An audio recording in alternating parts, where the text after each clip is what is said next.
大家好，我是准时如德铁的星辰。2023年5月，民镜周刊发布了一则友邦惊诧的小趣闻：一辆德国 ICE 列车在开往柏林途中迷路了，调度员拐错方向，导致列车差点开到马格德堡，不得不中途停车掉头，晚点31分钟才开回正轨。对于这一迷之操作，习以为常的乘客们相视一笑，异常平静，都不愿浪费口水。毕竟，相比于列车提前出发、系统性晚点、车厢前后接返，不是空调坏掉就是整车抛锚，司机半路下班，技术问题侧翻这类小意外呢，迷路对德国铁路来说实在是小场面。甚至在2017年柏林到慕尼黑的新高铁开通仪式上，或许是初来乍到，水土不服，德铁还让总理默克尔等一众高官卡在了隧道。有请本场主角，纵横欧陆的伊托答辩，德国人民的吐槽插点，斯图加特21的最大冤种，准点率倒数的德式震撼，号称不延误不得铁之永不准时的德国铁路公司。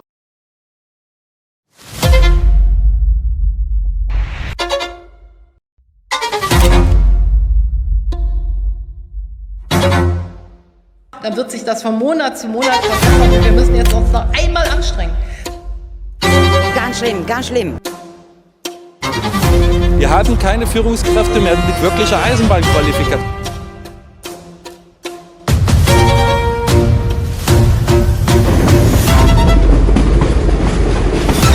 Nach Deutschland eindringen will, nicht vorübergehend, sondern für immer.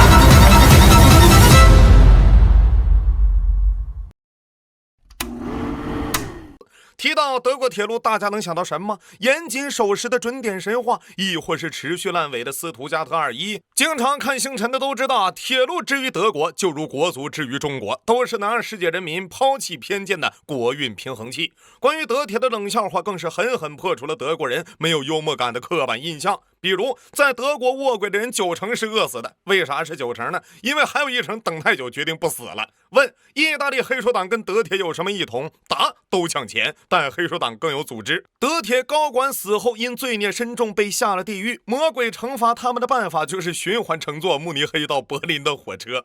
其实原本德国铁路不这样，早在1835年，德国修建了第一条现代蒸汽铁路，此时距铁路先驱戴英开通首条现代铁路仅过去5年。之后，德国历代先军披荆斩棘，建成了世界上最密集的铁路网之一。甚至忙着物理批判欧洲的小胡子都不忘铁路建设，提出以柏林为中心建设一条超级铁路，呈放射状连接巴黎、罗马、莫斯科、是伊斯坦布尔等主要城市。当世界进入高铁时代，以西门子为代表的德国车辆技术更是遥遥领先。1988年，联邦铁路跑出了时速406.9千米的世界纪录。1991年，以豪华舒适著称的 ICE 特快列车正式运营，被誉为世界上最安全、最先进的设备。弹幕里的吴彦祖可能要问了，那它是啥时候变成欧洲铁路之耻的呢？答：这得感谢哈耶克的大手啊！经常开火车的都知道，铁路的一大缺陷是投入高、回报慢，如美英法都曾赔得荡气回肠，德国也不例外。仅1993年，联邦铁路出现了亏损，高达79亿欧的盛况，地主家也没有余粮啊！为了解决德国人民日益国际化的交通需求与国家垄断低效的矛盾，铁路委员会提出了一些妙计。哎呀，这不是有现成的优等生吗？学戴英啊，咱也私有化。1994年原西德联邦铁路与原东德国营铁路正式合并，成立德国铁路公司，作为一家政府完全控股的国营私企。对了，你没听错啊，内阁为其设立了一项宏伟蓝图，分期10年，分批上市，实现彻底私有化。1999年又进一步拆分为客运、货运、车站、线路、房地产5个子公司，之后子公司再是若干子公司，各子公司独立运营，甚至互相竞争，无限套娃之下，德铁子公司已逼近1000家。理想状态下，德铁应该既要履行国企的社会责任，又得看其私企，以盈利为目的。怎么样，是不是很大胆？但这项计划呢，也出现了点小偏差。请问公司如何盈利呢？简单，降本增效啊！德铁也这么想啊。紧接着就是裁员、出售车站、关闭铁路线，一键3连啊！要是赚钱了，说明私有化搞得好；要是还亏钱，说明私有化搞得还不够。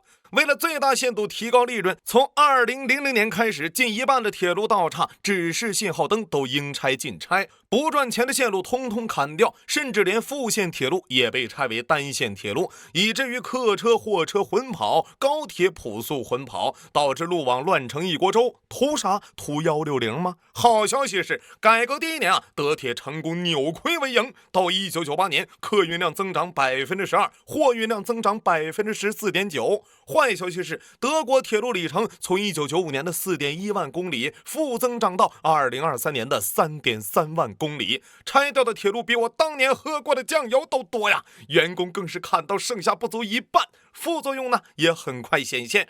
1998年，一辆 ICE 列车因车轮破裂导致列车出轨，101人罹难，88人受伤。2000年，一列车在布吕尔火车站的一工地附近，因信号灯指示有误，超速通过分支道岔，不慎出轨。2003年，巴福州2辆客运列车迎面相撞。2008年，一辆城际快车在黑森州一隧道入口撞上羊群。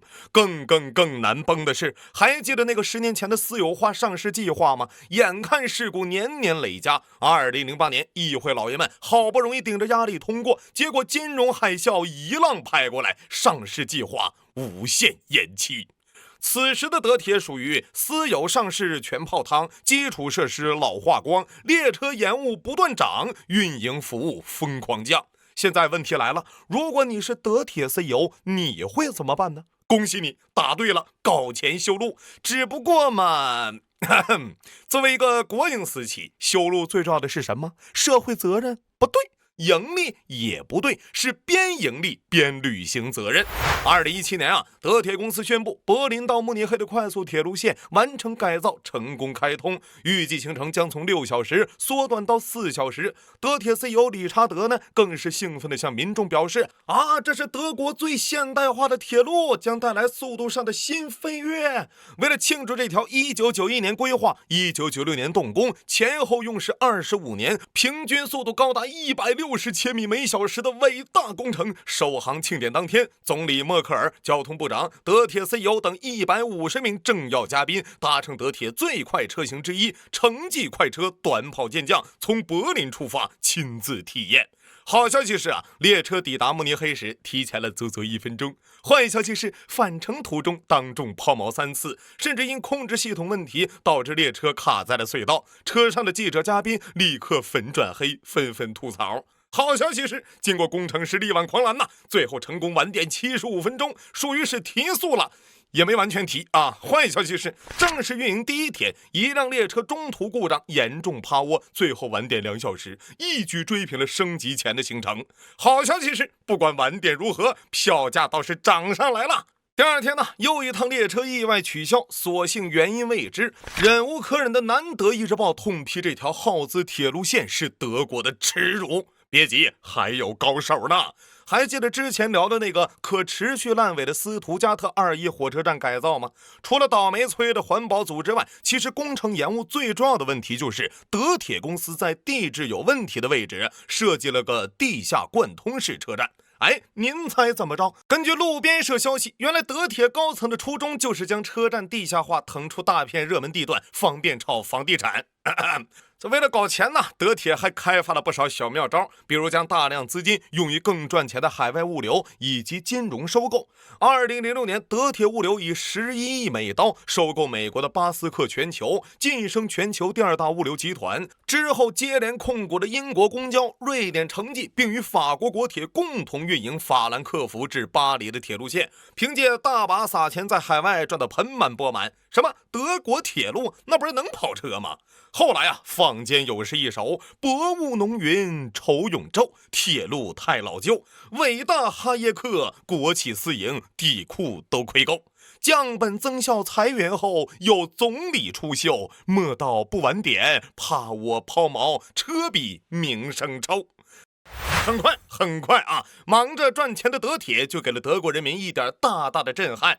首先是晚点啊，从2012年到2021年，德铁准点率勉强维持在75%，之后一路勇创新低啊。2022年更是飙到了65.2%，达不到标准咋办呢？改标准不就好了？之后德国铁路重新定义了晚点6分钟内不算晚点，取消车次不纳入统计。不仅如此啊，10余年来，德铁用各种奇葩理由平等教育了每一个不知好歹的乘客，如中途施工、线路堵车、火车故障、有人卧轨、野生动物闯入、司机没来上班、时刻表丢了、火车头丢了啊，内急发现洗手间坏了、大雪天抛锚在荒郊、乘客发生争吵需要停车报警。因此，德国人亲切地将德铁称之为 Ein Saftladen uns gleich。甚至司机也愤怒表示，我开的哪德铁，那是废铁啊！如果只是这倒还好，问题是欧洲还有不少跨国铁路联运，比如隔壁倒霉蛋瑞士。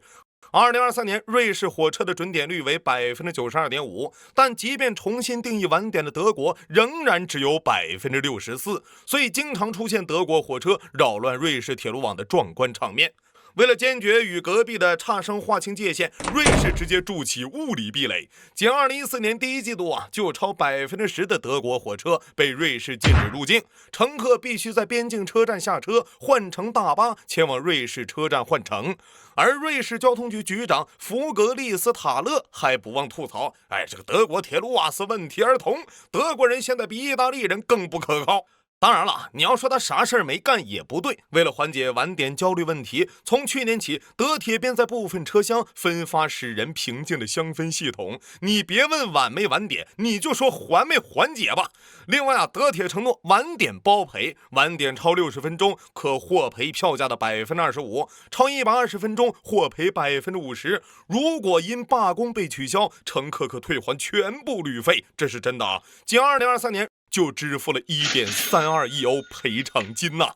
毕竟啊，相比于动辄改造一条铁路花费100亿欧元巨款，区1亿赔偿金实在是花小钱办大事了。好在啊，如果世界是一个草台班子，德铁的确做到了在所有人面前保持了同样的草台水平。2024年欧洲杯，作为赞助商的德铁宣布要为球迷提供可靠出行服务，然后他们就小刀拉屁股，开了个大眼儿啊！小组赛，英格兰迎战塞尔维亚，上万球迷因火车临时故障不得不中途步行赶往球场。比赛完呢，又在倾盆大雨中等到凌晨还没等来火车。愤怒的英国足协第二天就通过欧足联向德铁上下表达了亲切的问候。而奥地利球迷更加崩溃啊！当他们乘德铁赶到对阵法国的赛场时，已经在踢下半场了。最倒霉的要数荷兰队啊！半决赛的前夜，因火车晚点，导致赛前发布会被迫取消，不得不改坐飞机。好在德铁一视同仁呢，自家欧洲杯赛事总监菲利普拉姆也因火车延误错过比赛开球。欧洲杯结束后，德铁收到了一好一坏两个消息。坏消息是，由于过于稀烂的表现，明镜周刊甚至打出标题：你可以击败德国球队，但你无法战胜德国铁路。好消息是，由于频繁延误，火车上的啤酒、零食、饮料大卖，销量是平时的2倍还多呀！其实德铁延误最重要的原因啊，还是鉴于上世纪的铁路网太老化。可能有人要说了，修呗。